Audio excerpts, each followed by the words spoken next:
जय संविधान, जय भीम, महात्मा गांधी की जय, गोडसे मुर्दाबाद।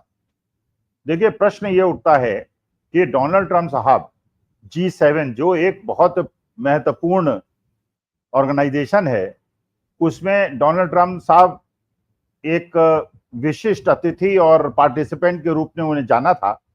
वो वहां गए और वहां जाने के बाद अचानक वहां से वापस चले गए। अब जो डोनाल्ड ट्रंप साहब ने ये किया, ये G7 की मीटिंग को छोड़कर और वापस चले गए, अब इसका इंटरप्रिटेशन करना बहुत आवश्यक है। आखिर वो करने वाले क्या हैं, क्या उनके दिमाग में है, उनकी जो बॉडी लैंग्वेज है उससे क्या लग रहा है, उन्होंने जो कहा कनाडा के अंदर वापस जाते समय उसको कैसे इंटरप्रेट किया जाए और उनके पास विकल्प क्या है। देखिए, डोनाल्ड ट्रंप साहब और हमारे माननीय मोदी जी दोनों बड़े रहस्यमयी व्यक्तित्व हैं। जैसे डोनाल्ड ट्रंप साहब का कुछ नहीं पता चलता, कहते कुछ हैं, करते कुछ हैं, दिखाते कुछ हैं। पहले उन्होंने टैरिफ की बात की, लगातार टैरिफ लगा दिए। जब उनके यहाँ अतिथि आए उनको बेइज्जत किया, जबकि नॉर्मली ये पूरे विश्व के अंदर ये एक प्रैक्टिस है कि कोई अतिथि को अगर आप बुलाएं अपने घर के अंदर, अपने ऑफिस के अंदर, तो उसका अपमान न करें। लेकिन डोनाल्ड ट्रंप साहब पे इन सब चीजों का असर पड़ता नहीं है। उन्होंने जेलेंस्की का अपमान किया, उन्होंने साउथ अफ्रीका के प्रेसिडेंट का अपमान किया, फ्रांस के प्रेसिडेंट का अपमान किया और सबका अपमान करने की कोशिश की। भारत के प्राइम मिनिस्टर का अपमान करने की कोशिश की किया। सबने जम के जवाब दिया। ईरान के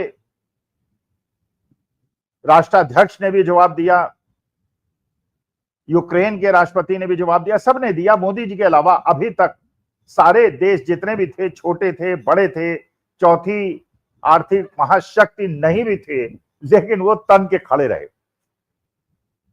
लेकिन हमारे मोदी जी के लिए 14 बार वो कह चुके हैं, डोनाल्ड ट्रंप, कि भारत और पाकिस्तान के बीच का युद्ध विराम उन्होंने कराया, लेकिन मोदी जी ने उसको पलट के जवाब नहीं दिया। अगर ये जेलेंस्की के साथ कहा होता या साउथ अफ्रीका के प्रेसिडेंट के साथ किया होता या मैक्सिको के प्रेसिडेंट के साथ किया होता या कनाडा के ही प्राइम मिनिस्टर के साथ किया होता, तो क्या जवाब देते, इसकी आप कल्पना कर सकते हैं। लेकिन मोदी जी ने नहीं दिया। खैर,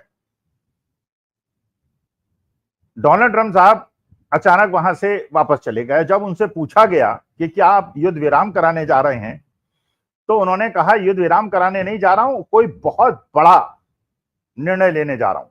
मैंने एक प्रकार से उन्होंने एक भ्रम पैदा कर दिया, एक रहस्य पैदा कर दिया कि डोनाल्ड ट्रंप आखिर करेंगे क्या। अच्छा, अब डोनाल्ड ट्रंप साहब के पास विकल्प क्या है, डोनाल्ड ट्रंप क्या क्या कर सकते हैं।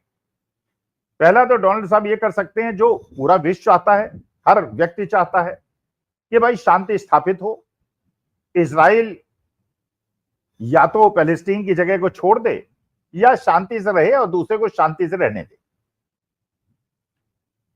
जो पैलेस्टीनियंस हैं गाजा पट्टी के अंदर, जैसे लोगों को खाने को नहीं मिल रहा है और उनकी जो खाद्यान्न की आपूर्ति करने का जो प्रयास कर रहा है उसको रोका जा रहा है, बॉम्ब किया जा रहा है और लोगों का जीवन बिल्कुल गाजा पट्टी में नरक बन गया है।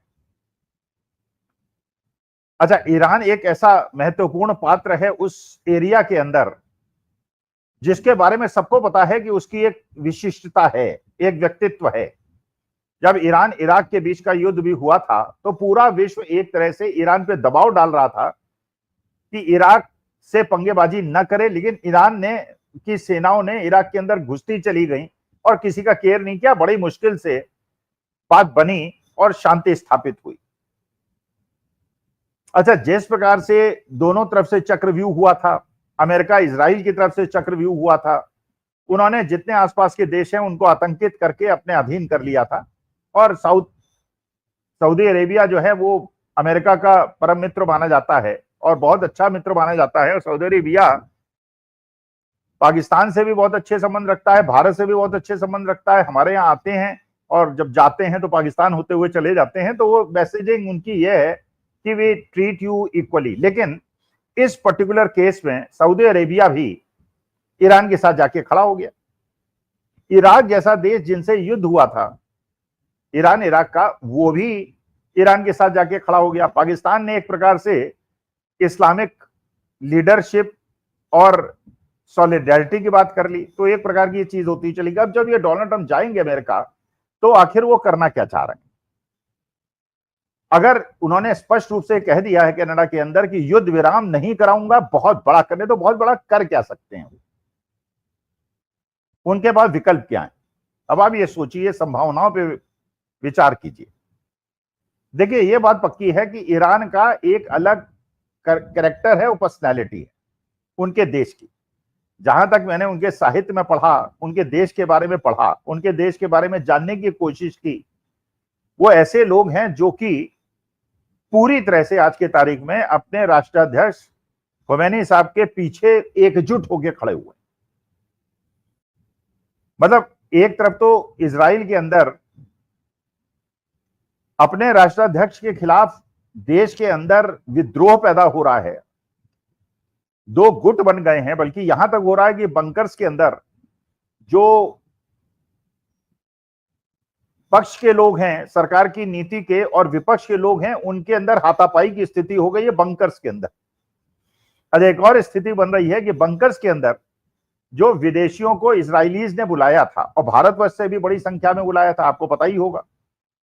इजरायली सरकार ने कहा था कि अगर भारत सरकार अपने लोगों को इजराइल में काम करने के लिए भेजे, और कहा यह गया था वो तकनीकी काम करेंगे, इलेक्ट्रीशियन और प्लम्बिंग का काम करेंगे, लेकिन उनसे जो काम कराया गया वो मैनुअल लेबर का काम कराया गया, वो काम नहीं कराया गया जिसके लिए कहा गया। लेकिन ये कहा गया कि उनको 1.25 लाख 1.5 लाख रुपए महीने की तनख्वाह मिलेगी। और आप जानते हैं गुर्बत है देश के अंदर, गरीबी है, इसलिए बहुत सारे लोग इजराइल चले गए। अब ये खबरें मिल रही हैं कि इजराइल में जो बंकर्स बने हुए हैं लाखों की संख्या में, और जिसमें लोग शरण ले रहे हैं, लाखों लोग शरण ले रहे हैं, उसमें जब इजरायली लोग रहते हैं अंदर बंकर्स के अंदर, और वहां पे भारतीय या अन्य मूल के लोग जाने का बंकर में आश्रय लेने का प्रयास करते हैं, तो उन्हें धक्के मार के बाहर निकाल दिया जाता है। तो ये सोचिए, क्या अगर ये बात सच है तो हमारे देश के लोगों के साथ वही व्यवहार क्या हो रहा है इजराइल के अंदर, जो अमेरिका ने हमारे देश के लोगों को बेड़ियां डाल के वापस भेजा था।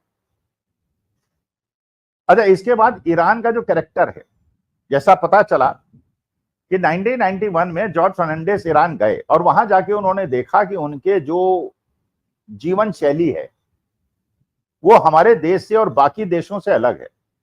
हमारे यहां जब कोई मृत्यु होती है या कोई शहादत होती है तो हम लोग रोते हैं, हम आंसू बहाते हैं और दुख प्रकट करते हैं।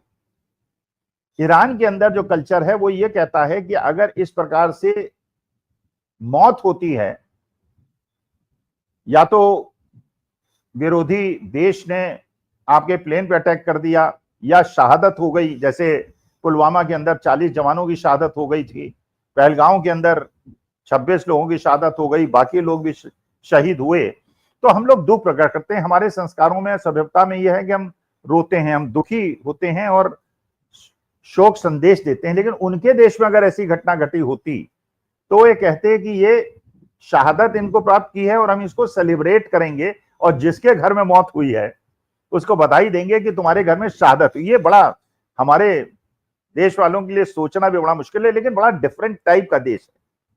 उनका जो कल्चर है बड़ा पुराना है, और करबला उनके यहाँ आप जानते ही हैं, उनका जो कल्चर है वो करबला से जुड़ा हुआ है, मतलब एक शहादत से जुड़ा हुआ कल्चर है। तो वो ऐसे जिद्दी टाइप के लोग हैं जो कि अगर ठान लेते हैं तो उसको लेके आगे बढ़ जाते हैं। ये बात डोनाल्ड ट्रंप साहब को पता है, ये बात इजराइल को पता है।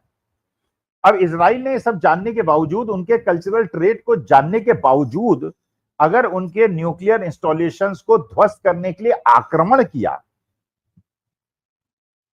और कितनी उनको सफलता मिली बात अलग है, क्योंकि ईरान के अंदर 1 किलोमीटर नीचे उन्होंने इंस्टॉलेशन बना रखे हैं जिसकी तकनीक इजराइल के पास नहीं, अमेरिका के पास है। तो जब तक अमेरिका खुद हस्तक्षेप नहीं करेगा तब तक उनको इंस्टॉलेशंस को बर्बाद नहीं किया जा सकता। और ये ईरान ने बार बार कहा है कि हमारा जो भी न्यूक्लियर प्रोग्राम है ये न्यूक्लियर प्रोग्राम केवल पावर जनरेशन के लिए है, मैनकाइंड के हित के लिए, और हम इसका उपयोग नहीं करेंगे किसी प्रकार के बॉम्ब बनाने का या डिस्ट्रक्शन के लिए। और मानी बात है, यही भारत की नीति है, और इसीलिए अभी भारत पाकिस्तान के बीच में ऑपरेशन सिंदूर हुआ, ना उन्होंने न्यूक्लियर वेपन का उपयोग किया, ना हमने न्यूक्लियर वेपन का उपयोग किया।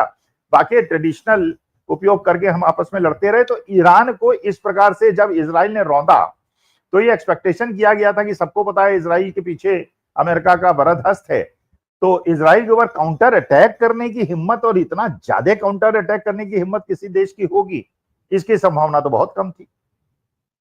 लेकिन ईरान के बाद करीब 2000 हाइपरसोनिक मिसाइल्स हैं और वो मिसाइल्स ऐसी हैं जिनको नॉर्मल रडार्स नहीं पकड़ सकते, बल्कि जैसे हमारे यहां तो जो बताया गया ऑपरेशन सिंदूर हुआ तो S-200 जो रशियन हमारा मिसाइल्स के अगेंस्ट से प्रोटेक्शन का प्रोग्राम था, उसने पाकिस्तानी मिसाइल्स को रोक लिया। लेकिन ईरान ने जब ये अटैक किया अपनी हाइपरसोनिक मिसाइल से तो इजराइल उसको नहीं रोक पाया, जबकि इजराइल के पास S-200 नहीं बल्कि S-500 का जो डोम था, जो कि रशिया द्वारा, भाई S-500 भी रशिया द्वारा है और S-200 भी है, वो इंप्रूव्ड है। इसके बावजूद ये बताया जाता है कि ईरान ने अपने हाइपरसोनिक मिसाइल से उस पूरे प्रोटेक्शन सिस्टम को ध्वस्त कर दिया। यहां तक की नौबत आ गई कि ईरान ने इजराइल का जो मोसाद, जो सबसे बड़ा उनका संगठन है, जो कि गुप्तचर संगठन है और जिसकी जाल उन्होंने बिछा रखा है ईरान के अंदर, पूरे विश्व के अंदर, ये सारी सूचनाएं उनको मिली जाती। उन्हीं सूचनाओं के आधार पे उन्होंने ईरान के ऊपर जब अटैक किया तो उनके साइंटिस्टों को भी मारा और उनके बड़े बड़े नेताओं को और उनके जो आर्मी चीफ थे उनको भी मारा, क्योंकि उनके पास एक तो जो उन्होंने अपने एजेंट बिठा रखे थे उनसे सूचना मिली और मोसाद ने हर जगह अपने केंद्र बना रखे। उस मोसाद के हेडक्वार्टर को ईरान ने ध्वस्त कर दिया। अच्छा, इधर इजराइल ने जब अटैक किया तो उन्होंने कहा जो दूर संचार केंद्र है, बिल्डिंग है जिसके अंदर टेलीविजन स्टूडियोज हैं जिससे खबरें पहुंचती हैं, इजराइल ने उनको ध्वस्त कर दिया। तो उन्होंने तो सूचना तंत्र को ध्वस्त किया और ईरान ने उनके जो मोसाद का हेडक्वार्टर है उसी को ध्वस्त कर दिया, पूरे सिस्टम को, और जो उनका डोम था उस डोम को, जो प्रोटेक्शन डोम था, उसको भी ध्वस्त कर दिया। अब प्रश्न ये उठता है कि जब ये बात डोनाल्ड ट्रंप साहब को पता चल गई है कि हाँ तो दिया था उन्होंने कि जब वो प्रेसिडेंट बन के आए थे कि हर जगह युद्ध विराम करा देंगे, रूस यूक्रेन में करा नहीं पाए, इजराइल पैलेस्टीन में करा नहीं पाए, अब ये तीसरा युद्ध उन्होंने और छिड़वा दिया है। अब इसमें अगर युद्ध विराम करके अगर फेस सेविंग कर लेते हैं तो मेरे ख्याल से उनके लिए ज्यादा बेहतर था। कम से कम ये तो कह पाते कि प्रेसिडेंट बनने के बाद मैं कम से कम एक युद्ध तो रुकवा पाया, वो भी नहीं रुकवा पाए। केवल एक युद्ध का वो जो क्लेम कर रहे हैं, जिसका श्रेय वो ले रहे हैं कि मैंने रुकवा दिया, वो भारत पाकिस्तान का, जिसके अंदर बहुत रहस्यमयी तरीके से युद्ध विराम हुआ है। अभी तक नहीं पता चला है युद्ध विराम किसने कराया। सुब्रमण्यम स्वामी के साथ एक इंटरव्यू में देख रहा था, उसमें स्वामी जी ने ये बिल्कुल स्पष्ट कहा, सुब्रमण्यम स्वामी ने, और ये सुब्रमण्यम स्वामी ने कहा, मैं नहीं कह रहा हूं, उन्होंने कहा कि जो ये ऑपरेशन सिंदूर में क्लेम किया जा रहा है, हमने ये कर दिया, हमने वो कर दिया, सारे ध्वस्त कर दिए, लेकिन वास्तविकता में पाकिस्तान का कोई नुकसान नहीं। ये स्वामी जी ने कहा है, मैं नहीं कह रहा हूं, वरना कहेंगे कि साहब आप सेना के उस पर प्रश्न उठा रहे हैं। उन्होंने ये भी कहा कि इतना ज्यादा एक राइट मौका था कि पाकिस्तान 4 टुकड़ों में बंट सकता था। उनका सिंध एरिया अलग होना चाहता था, बलूचिस्तान अलग होना चाहता था, केवल पंजाब रह जाता पाकिस्तान के पास। लेकिन केवल डोनाल्ड ट्रंप के दबाव, और डोनाल्ड ट्रंप का दबाव इसलिए कि अडानी जी का केस वहां पे फंसा हुआ है, जो युद्ध विराम जिसका केवल आज के तारीख में श्रेय डोनाल्ड ट्रंप ले रहे हैं कि उन्होंने करा दिया है, और एक नया युद्ध और शुरू हो गया। अब इस युद्ध में ईरान की इसकी संभावना तो बहुत कम है कि वो घुटने टिकेगा और वो एग्रीमेंट में साइन करेगा जो अमेरिका और इजराइल चाहते हैं। इसकी संभावना तो ऑलमोस्ट जीरो है। और अगर युद्ध विराम नहीं कराएंगे और अगर थोड़ा अमेरिका और इजराइल नहीं झुकेंगे तो ईरान तो ये कह रहा है हमारे पास 2000 हाइपरसोनिक मिसाइल्स हैं, अभी तो बहुत कम यूज की हैं, एक एक दिन में 500-500 दागेंगे और हम आपका पूरा हवा पोर्ट जो है उसे ध्वस्त कर देंगे और तेल अवीव को ध्वस्त कर देंगे। लेकिन इससे क्या विभीषिका मचेगी और पूरे विश्व के अंदर तेल के दाम कितना बढ़ जाएंगे। तो ईरान देखिए बहुत बड़ा ज्योग्राफिकल एरिया है, पॉपुलेशन उसकी चाहे 10 करोड़ हो, लेकिन उसका ज्योग्राफिकल एरिया बहुत बड़ा है।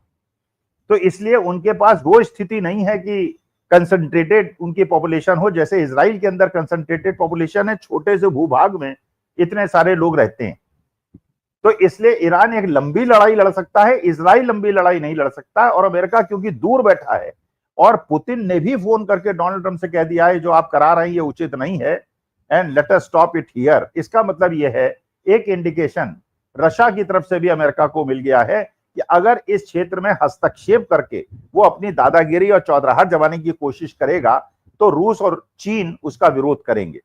और सऊदी अरेबिया, इराक इस प्रकार से ईरान के समर्थन में खड़े हो गए हैं, तो डोनाल्ड ट्रंप साहब के लिए मेरे ख्याल से, वैसे मेरी राय वो नहीं मानेंगे, अगर माने तो युद्ध विराम करा दें, इजराइल से कहें थोड़ा झुक जाए, ईरान से कहें कि शांति स्थापित करें, विश्व में शांति स्थापित हो। वरना डोनाल्ड ट्रंप, अब जैसे हमारे माननीय मोदी जी गए हैं G7 में, अब वहां पे जो फोटोग्राफ आप देख रहे हैं उसमें मोदी जी कहीं प्रोमिनेंटली दिख ही नहीं रहे, बल्कि एक वीडियो प्रसारित हो रही है जिसके अंदर फ्रंट पे तो सारे G7 वाले पार्टिसिपेंट्स खड़े हैं और बाकी जो स्पेशल इनवाइटीज हैं जब पीछे जा रहे हैं तो 7 लोग मुड़ के देखते हैं, लेकिन मोदी जी को बहुत ज्यादा इंपॉर्टेंस नहीं देते एक के अलावा, बल्कि मेलोनी भी मुड़ के देखती हैं, बट ऐसा नहीं लगता कि शी इज वेरी हैप्पी और शी इज वेरी रिएक्टिव। और कनाडा के अंदर बहुत ज्यादा मोदी जी का विरोध हो रहा है कि ये सिख नरसंहार जिस तरह से हो रहा है और जिस प्रकार से हो रहा है, तो ये कनाडा के अंदर ये अच्छी स्थिति नहीं है। तो मेरे ख्याल से मैं तो दोनों से निवेदन करूंगा,